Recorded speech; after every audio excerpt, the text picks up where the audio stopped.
Bezrat Hashem, le cours aujourd'hui dédié à l'Unishmat Eliyahu ben Esther à Benaim, Sheniftar Bet Olamo.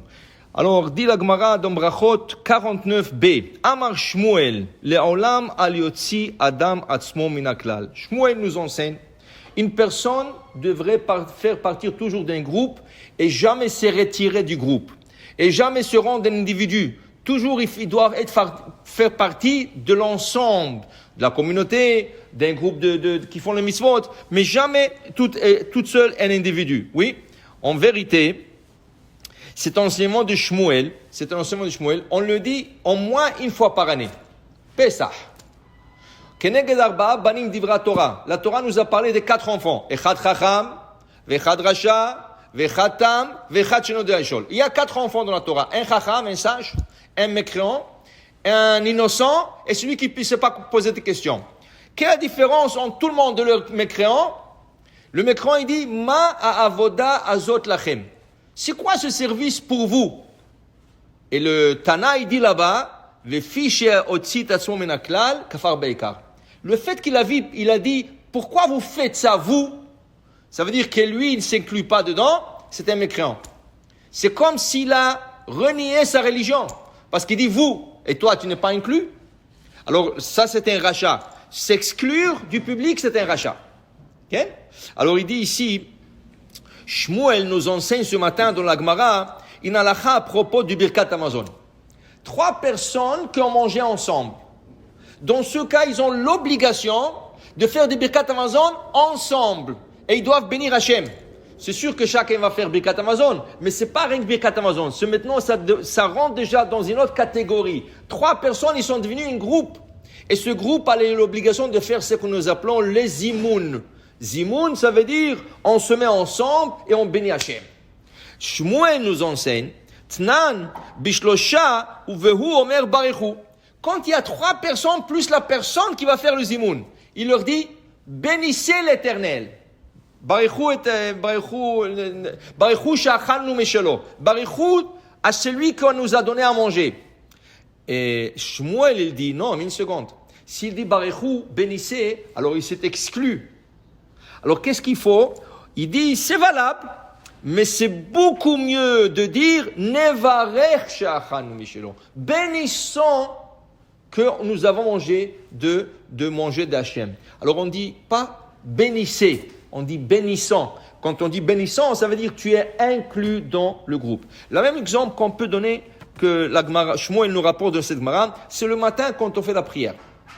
Ou Arvit, c'est la même chose. Juste avant de commencer le Arvit, ou le matin, à la moitié de la prière, il y a un passage qui dit Barechu et Hashem hamevorach. Bénissez l'Éternel le béni. Okay? Maintenant, ça c'est le Chazan qui s'adresse à un minimum 9 personnes. Moins que 10 personnes, tu ne peux pas dire Barechu. Moins que 10 personnes, on ne peut pas dire Barechu. Okay? Le Rabbi Ishraï ramène que c'est tellement important de dire Barechu. Okay? Le matin, il dit que si tu ne le dis pas, tu ne reçois pas la partie qui s'appelle Neshama.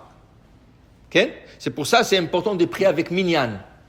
Et puisque c'est tellement important, il emmène le Rav Chida qui disait qu'il y a une braïta, il y a un passage dans le Talmud où il dit Amar Rabbi Akiva, dit Rabbi Akiva, il y a un animal, plutôt c'est un ange qui se trouve dans le ciel, et que cet ange s'appelle Israël. Il se met au milieu du ciel, et il dit, Barechu et Hashem Anvorach, Vechol Gedude Mala, toute la pamalia céleste, tout le groupe céleste, ils se mettent ensemble à dire, Baruch Hashem Anvorach Leolam Vaed. Okay? Alors, en disant cela, tu t'es acquitté de Barechu que tu as raté. Vient le Rav Yosef, il dit oui, mais on ne peut pas dire le nom d'Hachem. On dit Barechu et Hashem Anvorach. Mais on ne dit pas carrément Amonai. On ne peut pas dire le mot Amonai. On dit Barechu et Hashem Anvorach. Ça veut dire que tu peux le dire, mais ce n'est pas tout à fait. C'est mieux d'aller dans un minyan. Mais l'idée est que le Chazan, il dit à 9 personnes minimum Barechu et Hashem Anvorach. Bénissez l'Éternel béni. Mais il a dit bénissez. Puisqu'il a dit bénissez, il s'est exclu. Eux, ils répondent. Qu'est-ce qu'ils répondent, eux? Baruch Hashem Amevorach Lam Vaed. Le Chazan doit répéter. Parce qu'il s'est exclu, qu'est-ce qu'il dit? Baruch Hashem Amevorach Leolam Vaed. Pour qu'eux, lui aussi, fait partie de ce groupe. En d'autres mots, Quand il y a un groupe qui fait une mitzvah, ou quand il y a une communauté qui fait quelque chose, ou qu'il y a n'importe quoi, ne t'exclus pas. Toujours sois inclus dans le groupe, c'est beaucoup mieux. Il dit ici, et la Gemara dit, alors voilà que s'ils sont 6 personnes, Adasara Nechlakim, s'ils sont 6 personnes, donc Birkat Amazon, ils peuvent se séparer. Ça veut dire ils ont 6. Alors tu peux faire 2 groupes de 3. Par exemple, 3 gens sont pressés.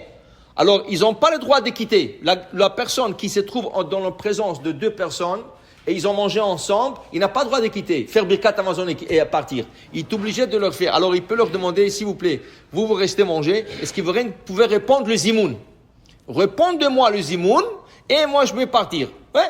Alors ils sont 6. 3 ils sont pressés, alors qu'ils fassent le zimoun seul et 3 font le zimoun seul. Ils sont 9. Ils peuvent faire 3 groupes de 3. 3. Mais quand ils sont 10, ils n'ont pas plus le droit de se diviser. Pourquoi? Parce que le zimoun prend une autre forme.